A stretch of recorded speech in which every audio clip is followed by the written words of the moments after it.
country which is just another part of the Atlantic, are also so-called the stepchildren of United States of America. So before, wow, yes. So before I start my story of Liberia, I want this place blackout for a while.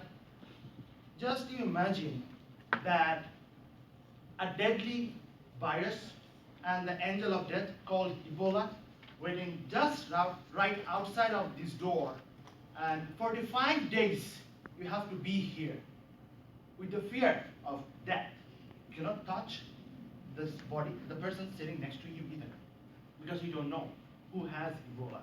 You know that the persons, you know the community member within your community has died or going to be died because of this devastating virus. Within these 45 days, when you are in your house, there is no security of food, there is no electricity, it is humid, hot, like above 90 degrees Celsius, and you don't know what to do. So this is the story that I'm going to talk about. So this is a picture of the deadliest Ebola virus, as we all know, that affected tremendously in West Africa, and it is like 108,000 magnification of the Ebola virus. So how Ebola virus actually spread out? What is the basic information on this Ebola? Any body fluid, even your palm, or like blood, vomit, urine, feces, sweat, anything can actually spread out the Ebola virus. And also, if you go to the hospitals, you also can contaminate the Ebola virus. And it can be even infected by the food. So culturally, Liberian people believed in before, when the Ebola spread out, that if someone died, you need to show your respect. You go to the grave, or like before you put on the coffin, you kiss on the forehead of that dead body as a matter of respect. So when initially people died out of Ebola and they did not believe in it, they used to go gather around and they kiss the dead body and spread out the Ebola viruses. Also in the hospitals, the nurses and the doctors, many of them, they died because they didn't know the impact or the actually situation of the Ebola at all.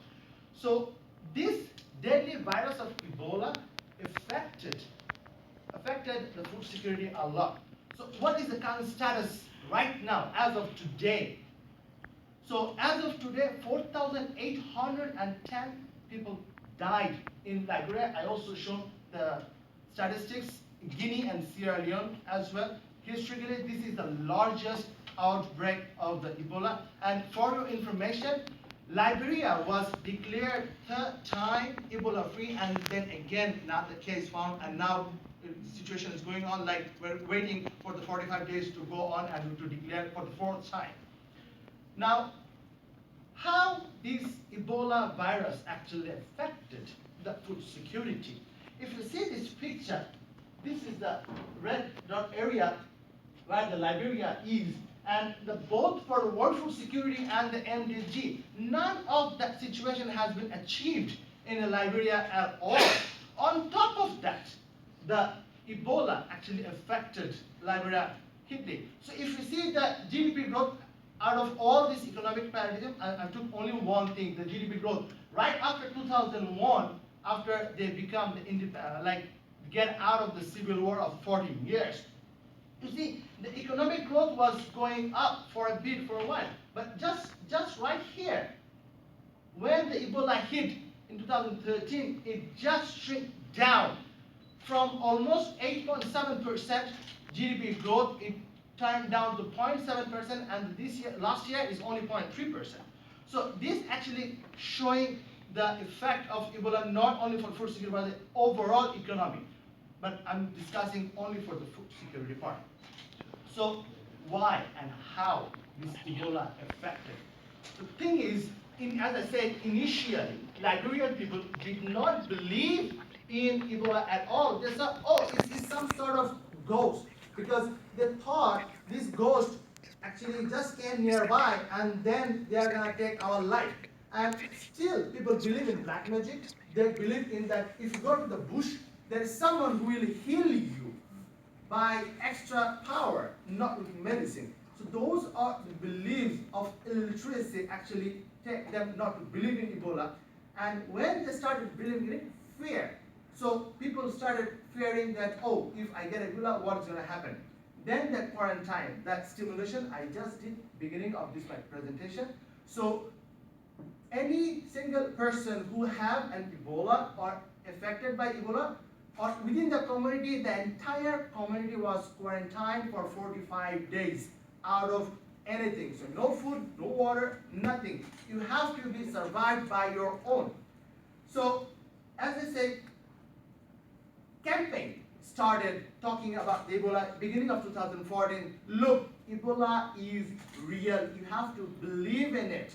So think Ebola is real, then what happened?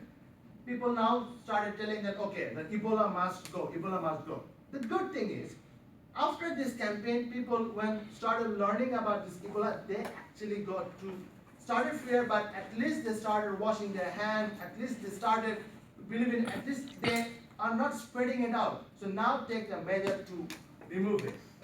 So how this Ebola actually affected food security? In Liberia, they used to have this group agriculture system for the production. It's called coup system. And if you see that this picture, they are working all together.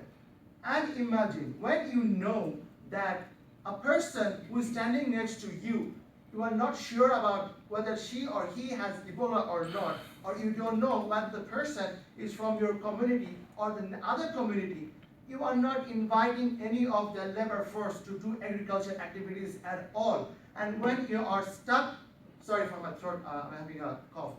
So when you are stuck in your house for a while, you're actually not doing any agriculture activities at all. So that leads to a market and empty like this. So when there is no agriculture activities, when the market is not running, it actually completely shutting down your entire economic flow. So now the organization I work in Liberia, BRAC, is one of the largest organizations in terms of employment in the world, having over 120,000 employees. And we're also working in Liberia since 2008. One second, sorry for my voice. So what we did right after the Ebola hit, we had to shut down the program for about 5 months, from August 2014 to February 2015. But still, BRAC did not stop just to pull back the program. BRAC came up with innovative idea of psychosocial support for the survivors. Sorry, thank you. Then building resilience against Ebola in terms of emergency and livelihood. And then BRAC also had kitchen gardening and then poultry and livestock program. Now I'm going to describe a little bit how this helped out to get out of the Ebola situation. So in this picture, you see woman is talking about how Ebola affected the entire family. Unfortunately, even the daughter was telling within that situation that her mother would not even willing to come and touch because she was a survivor. She just did not die. And at some point, people were saying, oh, what the hell, why I didn't die with my other family members? Because when they're walking on the street, people say, oh, Ebola, Ebola, Ebola, Ebola.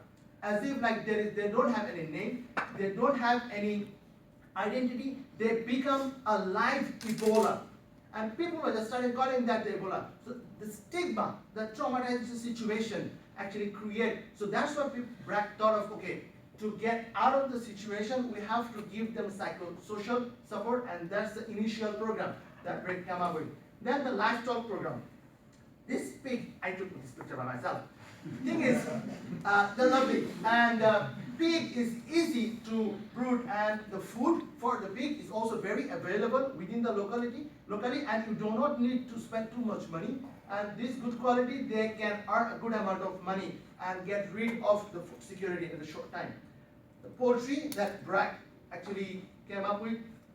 The chicken and the egg also actually helped them out. While they were quarantined, this chicken, having the egg and eating the chicken, they were actually survived for all those days. And also kitchen garden. So when you see that the market is isolated, you are not able to go to the market, so the variety of the food within your backyard garden you are producing, and by producing that, you are actually able to get enough diversified food for your family, for your children.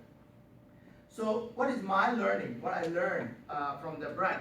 I learned is a holistic approach is one of the dynamic way to help the program. Many of the people, while I was in Liberia or in Uganda before, like people are saying like, oh, BRAC is some finance thing, right? It gives small money. That is the thing, like Liberia saw small. So no, BRAC is not only giving small money, but BRAC support with money, BRAC support with health, with education, with pollution and livestock, with agriculture, with everything. So BRAC believes that only money cannot eradicate the poverty. We also need the other component, and that's what I learned when I worked for the BRAC. Even a situation like Ebola and post-Ebola, only finance could not able to support the entire family to get rid out of the situation. You need some extra support, where the food security support, where the health support, where the agriculture and everything was needed. Then sustainable interventions is required because yes, there are plenty or there are tons of organizations right after the Ebola, they come up with a bunch of money just to prevent Ebola. But imagine, Ebola is gone, to be very honest. But now, what happened? Right after Ebola, all the NGOs are also leaving. Then who's going to take care or take charge of the community and pull them out of the poverty? And then also there's a fund crisis in Liberia right now, because right after the declaration of the Zika virus, now all this funding was going to the Liberia before Ebola, now is shifting from the Liberia to some other countries. But for the developing people, donors are not interested anymore. And then I learned by myself how to mitigate the short-term and the long-term problem, because the Ebola came up for the short term, but now we are thinking of how to get rid of the situation and get to long-term intervention. And I just picked this thing. So as you see in this picture, the day 1, people are harvesting. At day 75, you have some green grain. At day 90, you are cutting. And at day 100, you are having your food. So when you have your food in your plate, it takes about months after months to have the food in your plate. But it just takes few seconds, less than a minute, to throw it away. I learned that thing. I believe in my heart to not waste food. Please, for God's sake, once more again, I'm saying, do not waste food. So after that, I just want to show you that what BRAC has achieved. So Sarfalda Hassan Abed, the founder and the chairperson of BRAC, he won the prize of World Food. He became a World Food Prize laureate last year, the 16th October, out of the work that BRAC has been doing worldwide. And I'm going to conclude with his verse that poverty eradicates humanity, and we eradicate poverty to bring back the humanity. Founder and chairperson of BRAC. Thank you.